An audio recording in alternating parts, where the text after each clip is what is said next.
Iran पर Israel और US के हमले के बाद कच्चा तेल, गोल्ड और सिल्वर इन सब की कीमतों में जबरदस्त तेजी आ गई है।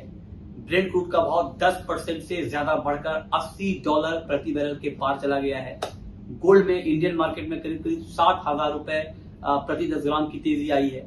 चांदी के दाम 10,000 रुपए से ज्यादा बढ़ गए हैं। ये सब इसलिए हुआ है क्योंकि पहले आप क्रूड मार्केट को समझिए, और कच्चे तेल में तेजी इसलिए आई है क्योंकि ग्लोबल सप्लाई घटने की आशंका बढ़ गई है। स्ट्रेट ऑफ हॉर्मुज को लेकर लगातार आशंका बनी हुई कि क्या वहां से सप्लाई पूरी तरह से रुक जाएगी, क्या ईरान उसको बंद कर देगा। उस आशंका में कीमतों में बड़ी तेजी है।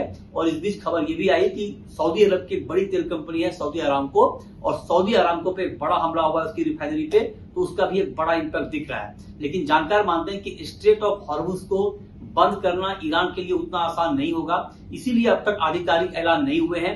अगर ये आधिकारिक ऐलान हो जाता तो कच्चे तेल की कीमतों में यहां से और बड़ी तेजी का माहौल बन सकता था, जो अभी नहीं बन रहा है। सोने चांदी में तेजी इसलिए है क्योंकि जब भी दुनिया के आर्थिक हालात या राजनीतिक हालात खराब होते हैं तो सुरक्षित निवेश के तौर पर डिमांड बहुत तेजी से बढ़ती है और उसका बड़ा इंपैक्ट इस वक्त मार्केट पर दिख रहा है। तो अब बाजार की पूरी नजर इस बात पे है कि क्या ये युद्ध आगे और बढ़ता है या 7-8 दिन में 10 दिन में ये युद्ध खत्म हो जाता है। अगर खत्म हो जाएगा तो कीमतों में गिरावट दिखेगी, लेकिन अगर ये युद्ध बढ़ता है तो कीमतें आपको एक बार फिर से बढ़ती हुई दिख सकती है।